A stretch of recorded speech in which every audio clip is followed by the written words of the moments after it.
Hello नमस्कार साथियों, आप सबों को फिर से अपना यूट्यूब चैनल माँ आशा ईएस पॉइंट में स्वागत है। मेरे साथियों, इस वीडियो में मैं आपको क्लास 12th हिंदी चैप्टर 5 यानी कि आपका जो रोज शीर्षक कहानी है उसके इस वीडियो में मैं सारांश और ऑब्जेक्टिव क्वेश्चन को बताने वाला हूं। इसलिए आप लोग इस वीडियो को ध्यान से अंत तक देखेंगे। और अगर आप हमारे यूट्यूब चैनल पर नए आए हैं तो प्लीज़ एक बार इसको सब्सक्राइब करेंगे, लाइक करेंगे और अपने दोस्तों को भी शेयर करेंगे। चलिए, सबसे पहले हम इसका लेखक परिचय को जानते हैं। तो ये जो है सच्चिदानंद हीरानंद वात्स्यायन अज्ञेय जी, इसका जन्म 7 मार्च 1911 ईस्वी को हुआ था और इसका निधन जो है 4 अप्रैल 1987 ईस्वी को हुआ। इसका जो जन्म स्थान है वो है कुसैया, कुशीनगर, उत्तर प्रदेश में इसका जन्म हुआ था। उत्तर प्रदेश का एक ग्राम है जिसका नाम है कसैया यानी कि कुशीनगर में इसका जन्म हुआ था। और ये मूल निवासी था करतारपुर पंजाब का। ये जो है मूल निवासी था करतारपुर पंजाब का। लेखक के अगर जीवनी के बारे में बात करें तो इसका शिक्षा जो है प्रारंभिक 4 साल लखनऊ में घर पर, उसके बाद मैट्रिक 1925 ईस्वी में पंजाब विश्वविद्यालय से किया। इंटर 1927 में मद्रास क्रिश्चियन कॉलेज से, बीएससी 1929 ईस्वी में जो है फॉर्मन कॉलेज लाहौर पंजाब से किया जो वर्तमान पाकिस्तान में है। एमए अंग्रेजी में किया। उसके बाद लाहौर से क्रांतिकारी आंदोलन में गिरफ्तार हो जाने से आगे पढ़ाई रुक गई।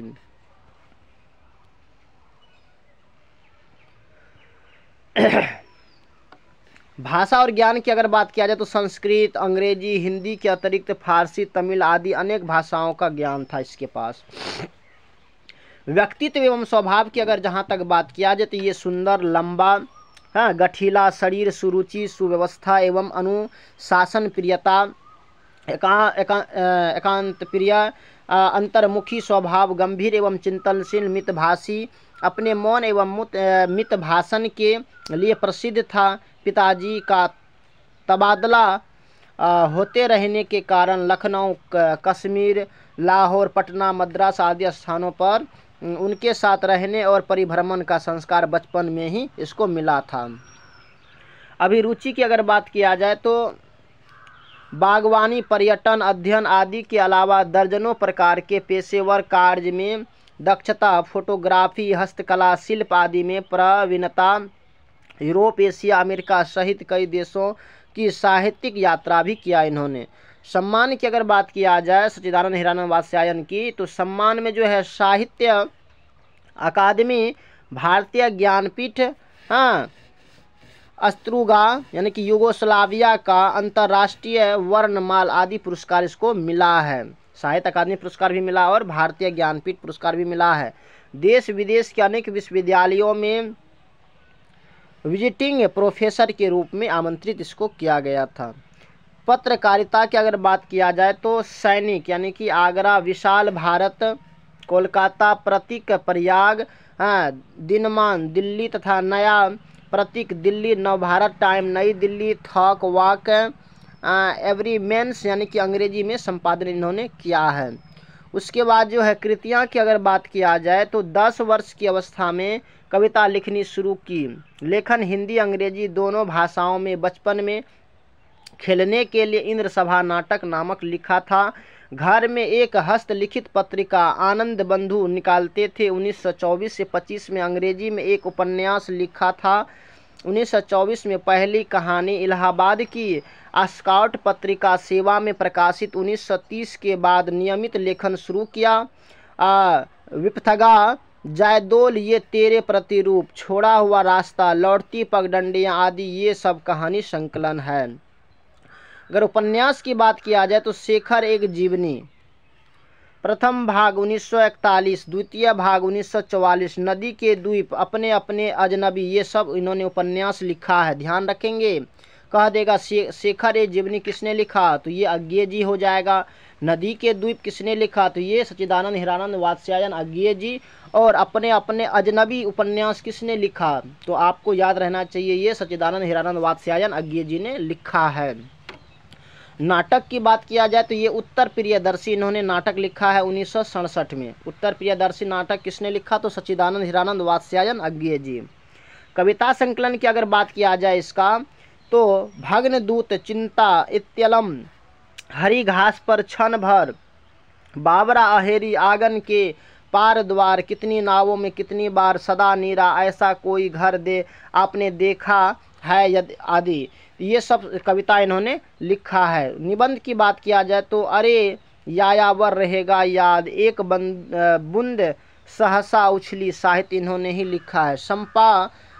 संपादित ग्रंथ की अगर बात किया जाए तो त्रिशंकु, आत्म नेपद, आलवाल, अघतन, भवंती, अंतरा, शाश्वती, स्वत्सर आदि। तार सप्तक, दूसरा सप्तक, तीसरा सप्तक, चौथा सप्तक इन्होंने ही लिखा है। पुष्करिणी, रूपांबरा, नेहरू अभिनंदन ग्रंथ आदि इन्होंने लिखा है। शरतचंद, श्रीकांत, जैनेन्द्र कुमार के त्यागपत्र तथा अपने उपन्यास अपने अपने अजनबी सहित अनेक कृतियों का अंग्रेजी अनुवाद इन्होंने किया है। तो मेरे साथियों, हमने इसके जितने भी लेखक परिचय था सबको हमने बताए हैं। अब इसके मोस्ट इम्पॉर्टेंट ऑब्जेक्टिव क्वेश्चन इस चैप्टर का बताने वाला हूं, इसलिए आप लोग इस वीडियो को ध्यान से देखेंगे। अगर अभी तक आपने हमारे YouTube चैनल को सब्सक्राइब नहीं किए हैं तो प्लीज़ एक बार सब्सक्राइब कर देंगे। तो प्रथम क्वेश्चन है आपका कि रोज क्या है। आपके सामने ऑप्शंस है निबंध, कहानी, आत्मकथा या इनमें से कोई नहीं।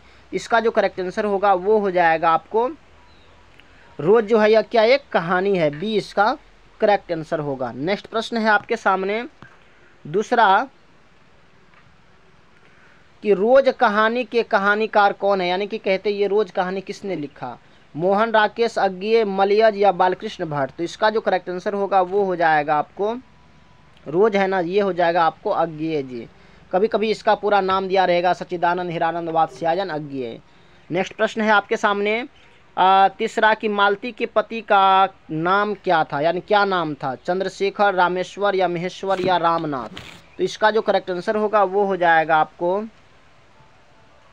सी हो जाएगा, यानी कि महेश्वर। नेक्स्ट प्रश्न है आपके सामने चौथा, तार सप्तक के संपादक कौन है, मोहन, राकेश, बालकृष्ण भट्ट, चंद्रधर शर्मा गुलेरी या अज्ञेय। इसका जो करेक्ट आंसर होगा वो हो जाएगा आपको डी, यानी कि अज्ञेय। नेक्स्ट प्रश्न है आपके सामने पांचवा कि ग्रेगिन क्या है। ग्रेगिन कहते हैं कि क्या है, गांव है, पौधा है, जानवर या बीमारी। तो मेरे साथियों ग्रेगिन जो है यह एक बीमारी है।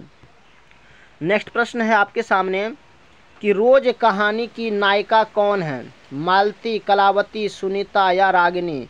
इसका जो करेक्ट आंसर होगा वो हो जाएगा आपको ए, यानी कि मालती। नेक्स्ट प्रश्न है आपके सामने सातवां कि अज्ञेय जी का जन्म कहाँ हुआ था, इटारसी मध्य प्रदेश, सिमरिया बेगूसराय बिहार, लम्ही वाराणसी उत्तर प्रदेश या कसैया कुशीनगर उत्तर प्रदेश में। इसका जो करेक्ट आंसर होगा वो हो जाएगा आपको डी, यानी कि कसैया कुशीनगर उत्तर प्रदेश में। नेक्स्ट प्रश्न है आपके सामने आठवां, अज्ञेय जी का जन्म कब हुआ था। आपके सामने ऑप्शंस है 6 मार्च 1910, 7 मार्च 1911, 8 मार्च 1912, 9 मार्च 1913। तो इसका जो करेक्ट आंसर होगा वो हो जाएगा आपको बी, यानी कि 7 मार्च 1911।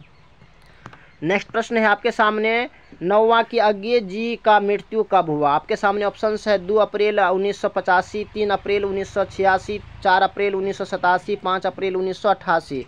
इसका जो करेक्ट आंसर होगा वो हो जाएगा आपको सी, यानी कि 4 अप्रैल 1987। नेक्स्ट प्रश्न है आपके सामने 10वां, अज्ञेय जी का मूल निवास कहाँ था। कहते हैं कि अज्ञेय जी का मूल निवास कहाँ था, करतारपुर पंजाब में, इटारसी मध्य प्रदेश में, जबलपुर मध्य प्रदेश में या इनमें से कोई नहीं। तो इसका जो करेक्ट आंसर होगा वो हो जाएगा आपको ए, यानी कि करतारपुर पंजाब में। नेक्स्ट प्रश्न है आपके सामने 11 कि रोज शीर्षक कहानी का पूर्व नाम क्या था, लौटती पगरिया या छोड़ा हुआ रास्ता या ग्रेगिन या इनमें से कोई नहीं। तो इसका जो करेक्ट आंसर होगा वो हो जाएगा आपको सी, यानी कि ग्रेगिन। नेक्स्ट प्रश्न है आपके सामने 12वां, किस पाठ में आया है, दोपहर में उस सुने आंगन में पैर रखते ही मुझे जान पड़ा कि उस पर किसी शाम की छाया मंडरा रही है। तो आपके सामने ऑप्शन है अर्धनारीश्वर, ओ सदानेरा, रोज या इनमें से कोई नहीं। तो इसका जो करेक्ट आंसर होगा वो हो जाएगा आपको सी, यानी कि रोज। नेक्स्ट प्रश्न है आपके सामने 13, किस पाठ में आया है कि 3 बज गए, 4 बज गए, 11 बज गए इत्यादि। तो आपके सामने ऑप्शन है हंसते हुए मेरा अकेलापन, रोज, अर्धनारीश्वर या बातचीत। इसका करेक्ट आंसर हो जाएगा आपको बी, यानी कि रोज। नेक्स्ट प्रश्न है आपके सामने 14 कि मालती के पति पेशे से क्या था। आपके सामने ऑप्शंस है शिक्षक, डॉक्टर, वकील या नेता। तो क्या होगा, ये हो जाएगा आपको डॉक्टर थे। नेक्स्ट प्रश्न है आपके सामने 15 की मालती के शिशु का क्या नाम था। आपके सामने ऑप्शंस है पेटू, टीटी, प्रीति या सीटी। इसका जो करेक्ट आंसर होगा वो हो जाएगा आपको बी यानी कि टीटी। नेक्स्ट प्रश्न है आपके सामने 16 अतिथि मालती के घर में कैसा पहुंचा था। मोटरसाइकिल से, साइकिल से, पैदल या इनमें से कोई नहीं। तो इसका जो करेक्ट आंसर होगा वो हो जाएगा आपको सी यानी कि पैदल। नेक्स्ट प्रश्न है आपके सामने 17 की लेखक मालती के घर पहुंचने हेतु कितना दूर पैदल चला था। आपके सामने ऑप्शंस है 15 मील, 18 मील, 20 मील या 12 मील। तो इसका जो करेक्ट आंसर होगा वो हो जाएगा आपको बी यानी कि 18 मील। नेक्स्ट प्रश्न है आपके सामने 18 अज्ञे का उपन्यास इनमें से कौन सा है। राम तेरी गंगा मैली हो गई, जादूगर या शेखर एक जीवनी या रस भरी। तो इसका जो करेक्ट आंसर होगा वो हो जाएगा आपको ए यानी कि राम तेरी गंगा मैली हो गई। नेक्स्ट प्रश्न है आपके सामने इसमें क्या है कि अज्ञे जी का उपन्यास इनमें से कौन सा है। राम तेरी गंगा मैली होगी, ये नहीं होगा। जादूगर नहीं होगा, रस भरी नहीं, ये होगा सी इसका करेक्ट आंसर होगा। ऑप्शन थोड़ा सा गलती हो गया इसमें, सी इसका करेक्ट आंसर होगा। नेक्स्ट प्रश्न है आपके सामने 19 की किस कहानी का शीर्षक ग्रेगिन थी। आपके सामने ऑप्शन से उसने कहा था रोज, रस्सी का टुकड़ा या इनमें से कोई नहीं। तो इसका जो करेक्ट आंसर होगा वो हो जाएगा आपको बी यानी कि रोज। नेक्स्ट प्रश्न है आपके सामने विश्वा की रोज किस प्रकार की कहानी है। सामाजिक, ऐतिहासिक, मनोवैज्ञानिक या इनमें से कोई नहीं। तो इसका करेक्ट आंसर हो जाएगा आपको सी यानी कि मनोवैज्ञानिक।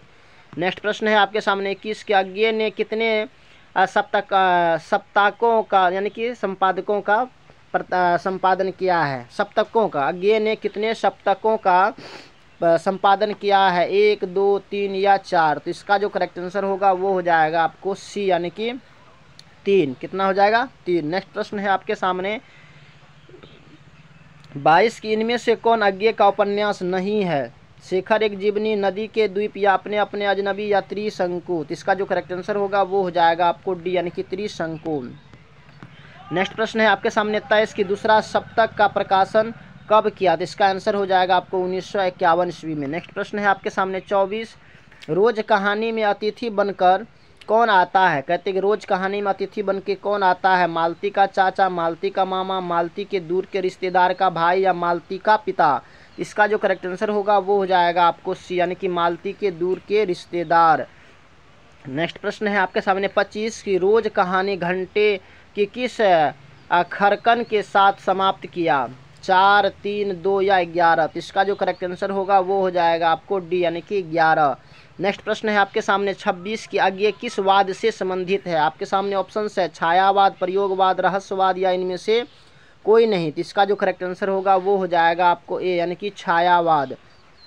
नेक्स्ट प्रश्न है आपके सामने 27 की लेखक कितने वर्ष बाद मालती से मिलने आया था। 4 वर्ष, 5 वर्ष, 3 वर्ष या कभी नहीं आए। तो इसका जो करेक्ट आंसर होगा वो हो जाएगा आपको ए यानी कि 4 वर्ष बाद। नेक्स्ट प्रश्न है आपके सामने 28 की आज्ञे जी ने कितने वर्ष की उम्र में कविता लिखना शुरू कर दिया। 8 वर्ष, 10 वर्ष, 12 वर्ष या इनमें से कोई नहीं। तो इसका करेक्ट आंसर हो जाएगा आपको बी यानी कि 10 वर्ष। नेक्स्ट प्रश्न है आपके सामने 29 की आज्ञे जी ने इंटर कहाँ से किया। आपके सामने ऑप्शंस है मद्रास क्रिश्चियन कॉलेज या पंजाब क्रिश्चियन कॉलेज या लाहौर क्रिश्चियन कॉलेज या इनमें से कोई नहीं। इसका करेक्ट आंसर हो जाएगा आपको ए यानी कि मद्रास क्रिश्चियन कॉलेज। नेक्स्ट प्रश्न है आपके सामने 30 की आज्ञे जी ने इंटर कब किया। 1926 में, 1927, 1928 या 1929। इसका करेक्ट आंसर हो जाएगा आपको बी यानी कि 1927 में। नेक्स्ट प्रश्न है आपके सामने 31 की आज्ञे जी के माता का क्या नाम था। आपके सामने ऑप्शन है व्यंती देवी, लक्ष्मी देवी, पार्वती देवी या इनमें से कोई नहीं। तो मेरे साथियों इसका करेक्ट आंसर हो जाएगा आपको ए यानी कि व्यंती देवी। नेक्स्ट प्रश्न है आपके सामने आज्ञे जी के पिता का क्या नाम था। आपके सामने ऑप्शंस है doctor Hiranand Shastri, doctor Manoj Singh Shastri, doctor Ravi Shastri या इनमें से कोई नहीं। तो इसका करेक्ट आंसर हो जाएगा आपको ए यानी कि डॉक्टर हीरानंद शास्त्री। नेक्स्ट प्रश्न है आपके सामने 33 की नदी के द्वीप किसने लिखा है। आपके सामने ऑप्शंस है बालकृष्ण भट्ट, चंद्रधर शर्मा गुलेरी, अज्ञे जी या मोहन राकेश। इसका करेक्ट आंसर हो जाएगा आपको सी यानी कि अज्ञे जी। नेक्स्ट प्रश्न है आपके सामने। अब नेक्स्ट प्रश्न है आपके सामने कि महेश्वर के पत्नी का क्या नाम था? मोनाली, सोनाली, मालती या इनमें से कोई नहीं। तो इसका जो करेक्ट आंसर होगा वो हो जाएगा आपको सी यानी कि मालती। नेक्स्ट प्रश्न है, नेक्स्ट और अंतिम प्रश्न है आपके सामने। अज्ञे जी ने मैट्रिक कब किया था? कहते हैं कि अज्ञे जी ने मैट्रिक कब किया था। आपके सामने ऑप्शन है 1925, 1926, 1927 या 1928। इसका जो करेक्ट आंसर होगा वो हो जाएगा आपको ए यानी कि 1925। तो मेरे साथियों, हमने इस वीडियो में हमने इसके लेखक परिचय और इसके जितने भी इम्पोर्टेंट ऑब्जेक्टिव क्वेश्चन था सबको हमने सॉल्व किए हैं। बाकी ये वीडियो आपको कैसा लगा आप हमें कमेंट में बताएंगे। अगर आपको अच्छा लगा होगा तो प्लीज़ आप हमारे यूट्यूब चैनल को भी सब्सक्राइब करेंगे, लाइक करेंगे और अपने दोस्तों को भी शेयर कर देंगे। बाकी thanks very much, all the best. फिर मिलते हैं आगे की वीडियो में, तब तक के लिए जय हिंद।